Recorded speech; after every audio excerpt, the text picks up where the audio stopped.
As is often the case early in baseball's offseason calendar, the reliever market has seen some significant movement before the other segments of free agency really get rolling, as several notable bullpen arms have found new contracts and/or new teams in recent weeks.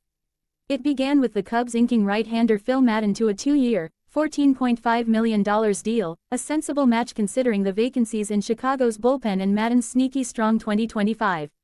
Then a couple of arms with prior late-inning experience but also significant recent injury issues found new homes, with former Tigers closer Alex Lang signing with Kansas City and talented lefty Sam Henges joining San Francisco after some stellar years with Cleveland. The action continued as December approached, with Ryan Helsley agreeing to a 2-year, $28 million deal to be Baltimore's closer, a modest pact considering his Cardinals credentials but also a reflection of his ugly post-trade struggles with New York. Unsurprisingly uninterested in a reunion with Helsley, the Mets then struck a 3-year, $51 million deal with Devin Williams, indicating their confidence in the right-hander after an uneven season in the Bronx. Earlier this week, Emilio Pagan agreed to a 2-year, $20 million deal to stay in Cincinnati, joining Raisel Iglesias, who agreed to a 1-year, $16 million deal with Atlanta last month, as a certified closer opting to stay put this winter. The reliever market has been moving, and with the winter meetings next week, that trend is expected to continue, but there are still enticing options available for bullpen-needy clubs to address their later innings. With Williams number 27, Helsley number 33, and Iglesias number 45 off the board, here's a look at the status of and potential landing spots for the 4 other relievers on our top 50 free agent rankings, plus one more high-profile closer who joined the free agent pool unexpectedly last month. No. 11. RHP Edwin Díaz, 32 years old.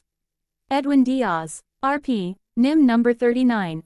2025 season, 66.1, IP, 28, SV, 1.63, ERA, 98, K, 21, BB, Profile. Díaz is a game-ending monster, plain and simple. His overpowering fastball-slider combination presents a particularly unpleasant coin flip for opposing hitters trying to start any sort of rally against him, and while his command and control occasionally elude him, his stuff is often more than good enough to overcome any shortcomings with location. 2025 was also one of his best seasons yet, prompting Díaz to opt out of the 2 years and $38 million remaining on his contract and re-enter the open market as the best closer available. Potential fits. If Díaz is indeed seeking a contract similar to the record-setting, 5-year, $102 million deal he garnered during his first trip to free agency 3 years ago, that obviously limits the number of teams that could plausibly be in pursuit of the right-hander. Interestingly, one of those teams, the defending champion, deep-pocketed Dodgers, is reportedly not as inclined to chase a reliever at that exorbitant price and length of contract, perhaps in response to how poorly last year's outlay to land Tanner Scott went. If the Dodgers are focusing their efforts elsewhere in the reliever market, a reunion with the Mets, the other team most willing to stretch their payroll to stratospheric heights, looks like where this is headed. By signing Williams and trading away outfield staple Brandon Nimmo, President of Baseball Operations David Stearns has made it clear he's willing to shake up the Mets roster, regardless of sentimentality. But adding Williams should not preclude New York from retaining Díaz, considering how badly the bullpen needed upgrading at the outset of the winter. Indeed, pairing Williams with Díaz rather than replacing him would go a long way toward turning the relief corps in Queens into a legitimate strength, rather than running it back with an undermanned unit. It might take some time for the two sides to find common ground on another mega deal, but Díaz staying put still feels like the likeliest outcome. No. 28. RHP Robert Suarez, 35. Profile. Suarez is a bit older than some of the other top names on our free agent rankings, having not debuted in the majors until age 31 following a tremendously successful run as a reliever in Japan. But his 4 seasons as a Padre, and particularly the past 2, when he racked up an MLB leading 76 saves, were plenty good enough to warrant Suarez declining his $8 million player option for 2026 in search of a more lucrative multi-year deal, even as he enters his late 30s. Suarez throws extremely hard and attacks relentlessly with both a 4-seamer and a sinker, relying on a nasty changeup when he needs a whiff. There's no breaking ball to be found here, at least not recently.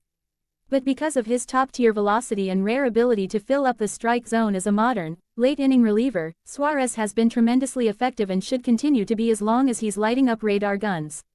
How long his elite heat will last, however, is a worthy question for teams to ponder as they consider committing big dollars to Suarez.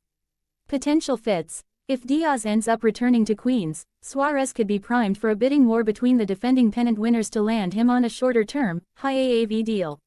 The Dodgers might not want to give Suarez or any reliever more than 2 years, and that might not be a problem here, considering Suarez's age. The Blue Jays, meanwhile, have been as aggressive as any team in upgrading their pitching so far this winter, and if they are willing to add the extra year, that could give them an edge. No. 32. RHP Luke Weaver, 32. Luke Weaver, RP, NYY number 30. 2025 season, 64.2, IP, 8, SV, 3.62, ERA, 72, K, 20, BB, buy tickets on Game Time, profile. After a full-blown breakout with New York in 2024 as a reborn relief ace following years as an unremarkable starter, Weaver continued to shine early in the 2025 season amidst Devin Williams's dramatic struggles. But while Williams quietly excelled down the stretch, Weaver got notably worse as the season went on and never looked the same after returning from a mid-season hamstring injury. Like Suarez but with merely good, not elite, velocity, Weaver succeeds without much of a breaking ball, leaning heavily on his four-seam fastball and changeup, with the occasional cutter mixed in. Even with the limited mix, Weaver generally throws strikes and yields both chase and whiff at high rates, a promising combination of skills for a late-inning arm. His most glaring weakness is a proclivity to allow a ton of airborne contact and, in turn, a few too many long balls for comfort for someone handling high leverage. That could make his next home ballpark a worthwhile factor to consider when evaluating his potential landing spots. Potential fits. Unlike Díaz and Suarez, who in all likelihood will handle the ninth inning for whichever team signs them, Weaver does not need to go to a team that needs a capital C closer. He has proven effective both in a closing role and as more of a traditional setup guy, broadening his appeal to a wider array of teams seeking bullpen reinforcements. Funnily enough, several of Weaver's former clubs with which he didn't have much success look like solid fits for him now, such as Arizona, Cincinnati and Seattle. But for the purposes of this exercise, let's pair Weaver with a new team that would mark the 7th major league club of his winding career, San Francisco. Oracle Park is exactly the kind of homer-unfriendly venue that could help mask Weaver's flyball tendencies, and the Giants clearly need bullpen help, ranking 29th on Fangraphs depth charts projecting WAR at each position. Without Randy Rodriguez, who will be rehabbing from Tommy John surgery to start 2026, Ryan Walker is the only proven Giants reliever in-house. Adding Weaver wouldn't break the bank and would address an obvious need. No. 44. RHP Brad Keller, 30. Brad Keller, RP, CHC number 40. 2025 season, 69.2, IP, 3, SV, 2.07, ERA, 75, K, 22, BB, buy tickets on Game Time, profile. By far the least accomplished free agent reliever on our top 50, Keller emerged as a surprising late-inning weapon for the Cubs in 2024, thanks to newfound velocity and decent command of an unusually deep pitch mix for a reliever. That varied arsenal makes sense considering Keller's background as a starter in Kansas City and could play a role in his future, as some teams might contemplate signing Keller with the intention of converting him back to a rotation role. Keller's relative youth could also factor into the calculus for teams, as it makes it far more likely he could command a 2 or even 3-year deal, even with just 1 year of great performance to his name. With encouraging underlying indicators suggesting that his 2025 was far from a fluke, he was getting a ton of ground balls and whiffs as a Cub. Keller is clearly a name to watch for teams targeting upside. That's true whether he stays in the bullpen or returns to the rotation. Potential fits. With the possibility of Keller starting and the wide range of opinions his AGE 29 breakout has inspired, Keller's market is particularly difficult to pin down. He has a vast array of possible suitors. To highlight one, let's go with the one team that ranks below San Francisco in projected bullpen WAR as things stand, the Texas Rangers.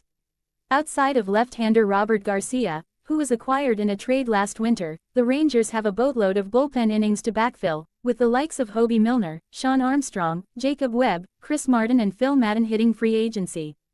Keller could be an intriguing start to those efforts, or even a low-cost candidate to compete for a spot in a Texas rotation that could also use some help.